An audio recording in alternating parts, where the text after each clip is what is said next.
Fnatic left to try wave clear, but the Dragon's Rage knocks him in the air. Shockwave cannot even complete, and the KOO Tigers looking to upset the hometown heroes.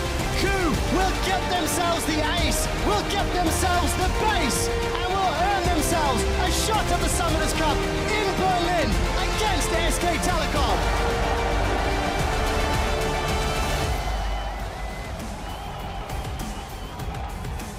Good evening and welcome to the final edition of Worlds Tonight for this season, coming to you from the Brussels Expo in Belgium. I'm here with Freak and Deficio to break down a little bit of today's series as well as look forward to the finals next week. So let's get into it.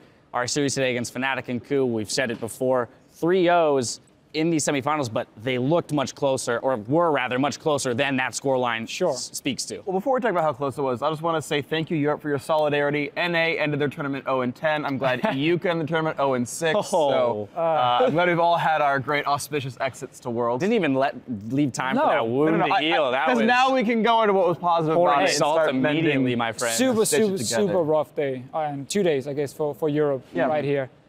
I definitely expected a lot more from Fnatic. Not from Origin. Against SK Telecom, it was kind of like, okay, this should be a 3-0, 3-1 maybe. But Fnatic, I think a lot of people looked at it and said, these guys could win this game. Yeah, I would argue that the majority of people would have considered them a favorite coming into this matchup.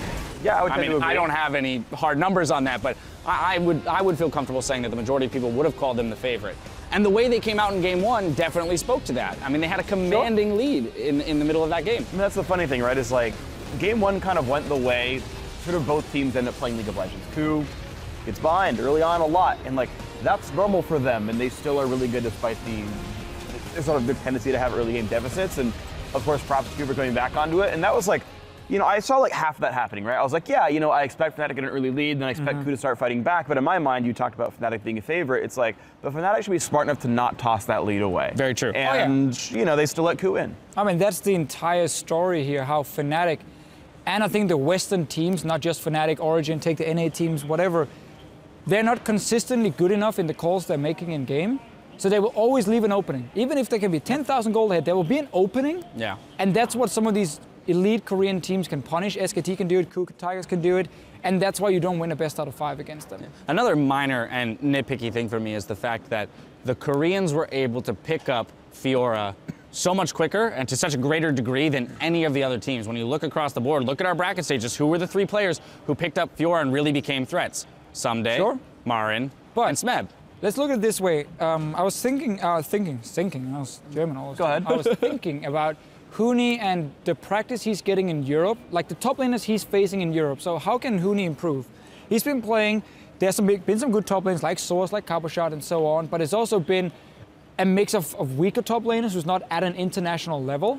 Compare that to what the Korean top laners are playing against. Because they have like 5-6 elite top laners over there like Smeb, Marin, Someday and so on and so on. These guys will get the top practice, so when new champions do come out and they play against each other, or just over the year how they can improve, get better and better, it's easier for them. Yeah. And I wonder how a guy like Huni can ever catch up if the competition he's playing against in his own region is not at the same level. Personally, I don't think it's like individual player-wise, because like 80% of the S-tier players in Korea went to China, right? Like all of Samsung White and Samsung Blue went to China, right? Like by that metric, like all the Chinese players should be the very best players. How many top laners went to China that you would say these guys will be the absolute lead? But even still, right? Like even still, like you've got players like Bengi and Hojin who are like straight up better than Clearlove, and Clearlove got to play against Dandy. Okay, Dandy's a top laner now. They did some weird stuff over in China, right? But like, look how much better Bang was playing than Imp and everyone else. Like, even though his best opponent is Prey, like, and yet look how good these players are. I'm purely looking top lane. Yeah. And that is a whole nother conversation, the conversation of the Koreans who went to China, and then we saw China's performance at this tournament was, you know, far beneath what we had assumed it was going to be. You know, but I also, too, to your point, you know, Korea as a region coming into the tournament was already fairly practiced in funneling gold into their top laners, as well as being a higher percentage of their team's damage share. Right. So the fact that the meta did fall that way for Worlds, you know, was definitely advantageous. Yeah. Back to today's series, though, looking at KOO and also looking forward, you know, we've hit it time and time again. Smeb, player of the series now 2 series in a row. This guy is a monster, but is, you know, one single entity, one individual who plays relatively consistently and supplies as he did in this series today, 30% of his team's damage, is that enough to take on a Titan like SKT in the finals? Well, if you consider the fact he will face a top laner who's doing almost the same for SK Telecom, no, it shouldn't be enough, because these guys should even each other out unless one guy can get the edge and outplay the other guy. And that's always been a problem for KOO Tigers. Is like SKT can match them, first of all, when it comes to top lane. And then KOO Tigers plays this style where they wait for you to make the mistake and then they punish you very often, the more passive early game. SK Telecom is the team who makes the least amount of mistakes of probably any team we have here at Worlds. And that's one of the reasons SK Telecom never really fall behind or get into these situations where they can lose the game against KOO Tigers. So we might see a team like KOO Tigers go back to the group stage and be like, we need to change something up. We need to be aggressive early on to try and match them there if we want to beat them. I'm not sure what they will change, but it could be a strategy for at least one game. Yeah, it seemed like group stage KOO had been able to suss out specific tendencies in teams like CLG and know how to attack them early on. And if KOO can suss out what SKT does and find early game plans, then that's really good for them. But SKT basically never lose with a lead.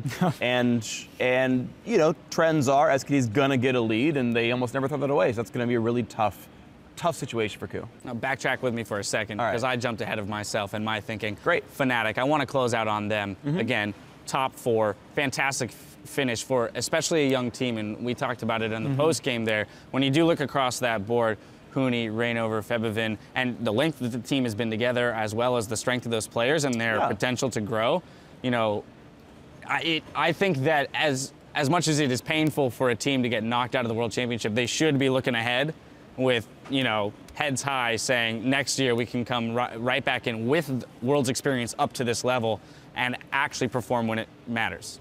Yeah, I mean, this is clearly a team that deserved top 4. These guys had the hard side of the bracket, right? Edward Gaming in the first side, 3-0'd them. That's really solid, did well in their group, everything. So, yeah, Fnatic, I think, super deserve this top 4. I think they are clearly a top 4 team in the world. This is very good. Europe's best, obviously, all this stuff. So, yeah, very strong.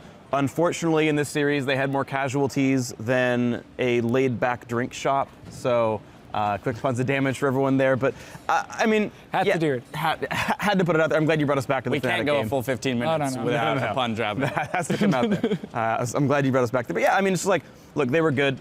I don't want to bring up the storyline of they brought a new lineup together. Because, almost every team at Worlds brought a new lineup together. Origin was new. All the Chinese teams were new. Okay, they're one of many teams to do this. But, yeah, among many top-tier teams, they came together pretty quickly. Good for them there. And now we get to see if they can grow fast. Yeah, and I think what we get to see now is hopefully that Europe as a region, because what they need now is not another, I guess another team like Fnatic would help. Origin is trying their best to be that other team. They were very close in the spring final. But what Europe needs now is all the teams around Fnatic to kind of evolve as well. Like Fnatic did, like Origin has done this split here. H2K trying, also a very young team coming in. Not the same infrastructure as the 2 other teams. But that's what we need now for Europe as a region, so that the competition among 6 teams maybe is very, very even. Instead of Fnatic going undefeated at first and then almost falling to Origin, so it's like 2 teams fighting in the end. We need more teams to join in there, because that's what we see in other regions, like especially Korea, where even though SK Telecom this year was super dominant.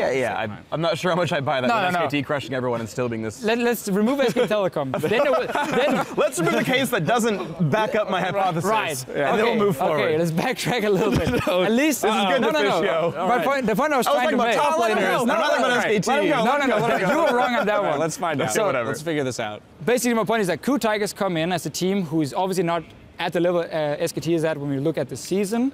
Yet they become the 2nd best team in the world right now. So what you need is, again, remove SK Telecom. You need that group of people, because KOO Tigers were very even with KT and so on. There's a lot of teams fighting for those last few spots. You need that group in Europe if you want the entire region to get better, and a team like Fnatic and Origin and so on to take that next step and become possibly the best team in the world. Well, they've got the offseason to figure that out, and then hopefully they can challenge each other, and who knows what will happen in the offseason, won't even begin. Now, back over to the finals that we have. Going into today, we looked at Febiven and Kuro, and a lot of people are saying, well, that's a tilted matchup in favor of Febiven. Very strong mid laner. In the top lane, it was the Smeb versus Huni, maybe tilting towards Smeb. Well, now you've got Kuro going up against Faker in the mid lane, pending any decisions about whether or not EasyHoon is playing. But I was actually pleasantly surprised by Kuro's performance today. I thought that of the players that we had deemed as a weak link on the KOO Tigers, he definitely stepped up with his play. I would say he got beat up in lane a lot, kind of as expected. I mean, KOO aren't great landers. Right, really when you're playing anyway. Veigar into Azir. But I mean, like, you know, he last bit casted and okay, that's not ever going to give him a great lane matchup, but like, he got bullied around by the LeBlanc pretty hard over in game 1. But yeah, the dude mopped up team fights super well. He did it in the quarterfinal against KT, super good at roaming down to the fights and doing good things. And yeah, KOO was a mid-game monster for his last, 6-7 games here. This guy's been absolutely great. And, assuming this early game survives for KOO, then he can go and try to match EasyHoon or Faker in mid-game rotations and getting in team fights. I think it's possible. KOO's a good player. I mean, that's how it's going to be for KOO Tigers. You're not going to win in the laning phase against SK Telecom. Right. And as a team, I mean, outside of Smep, who's the only carry on this team, we look and say, this guy can win his lane. Bottom lane and mid lane lost almost every single lane matchup, like in terms of farm. Yeah. But then as a team, they could make way better plays than Fnatic could, and that's what they use, and that's what they need to use against SK Telecom. Now let me ask you a question that I asked Monty, Cristo, and Kobe yesterday, and they were unable to answer it, so maybe you can show them up 42. Here. He did it. The show's over. No, I asked them, and I don't know if there's an answer to this. Faker's Rise in the mid lane. Yeah. He's pulled it out, I think, 4 times so far this tournament, to great success every time, and it seems like people are absolutely clueless as to how to play against that. So the first question is there a viable counter that you guys can think of that a team should be looking to pull out against a Rise? I don't think necessarily it's a specific champion. I think more team compositions against Rise. Okay. I mean, Rise is a mid laner who needs his ulti to wave clear. So I've always liked running like siege comps and so on into Rise because he's obviously fairly locked down, sitting there trying to clear the wave with his ulti, which means his team fighting power goes down if he ever uses that, and you play around poking him out and the fact he doesn't have that reliable wave clear. Because I think he's a very safe pick in terms of his laning phase. He can very often just sit back and farm with Q if it is a terrible lane match for him or he falls behind. So there are a lot of ways you can play the Rise safely. So I think it's more team composition wise, you got to try and play around it and don't play into what he's good at. He's good at melee champions who runs at him. Yeah. And he's like, okay, I pop my ulti, spam, spam, spam, you can never move, you're dead. Well, gold star for you, because that's more than Monty gave me. He gave me, there is no answer. Well, Monte Cristo is like, he's Korean, nothing can be done. Oh my God. And, for once, actually, Koreans only get knocked out by Koreans this world, so now Monty gets to be, like, really happy about himself. But breaking down Rise, so Faker's already running deep utility, he's got plenty of movement speed there, he's running Ghost, so a few things to point out. His 1v1 is probably one of the best in the game, as Rise, right? Yeah. Point and click route that happens about for 75% of the 1v1 with a self-shield. You are not going to 1v1 him at any champion of the game. I think pretty much there's literally 0 of them that's going to work out.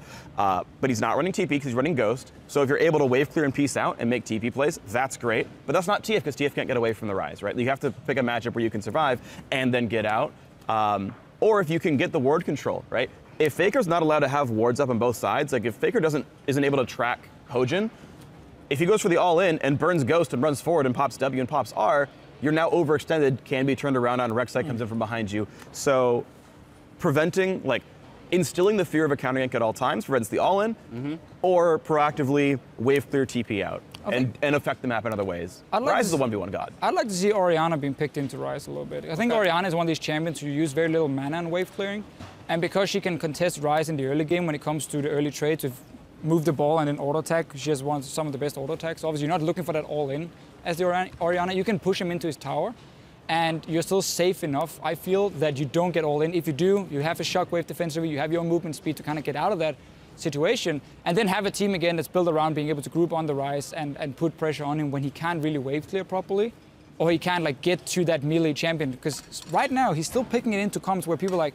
okay, I will play Fiora and I will run at him. Oh, I can't move, I'm dead. Like, that's not gonna work. All right, well, that's plenty for the teams to mull over in the next week as they prepare for our finals. It's time to say goodbye to this beautiful venue here in Brussels, this beautiful stage, and the beautiful fans that joined us. We will see you next week in Saturday for our all-Korean finals, SKT versus the KOO Tigers. Good night.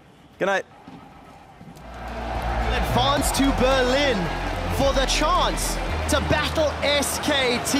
Onslaught of Shadow splits everyone from KOO away. And they're back, 2 for 1. Featherman wants to clean up. It's a triple for Smith.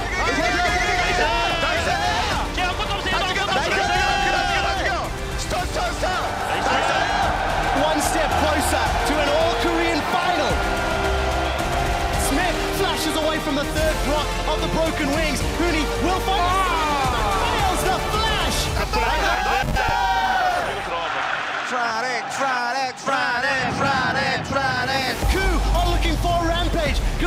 jumps forward. He manages to find another as Smeb's running down Feathervin. And KOO Tigers are 2-0 against Fnatic. Gorilla comes forward. The Shockwave finds 4. There's simply not enough ability power. Yellow Star and Rainover like lambs to the slaughter. Hooney's trampled underneath the weight of that power pony. Reckless is in trouble. The Shockwave's already been pulled. KOO will earn themselves a shot at the Summoners Cup in Berlin against SK Telecom.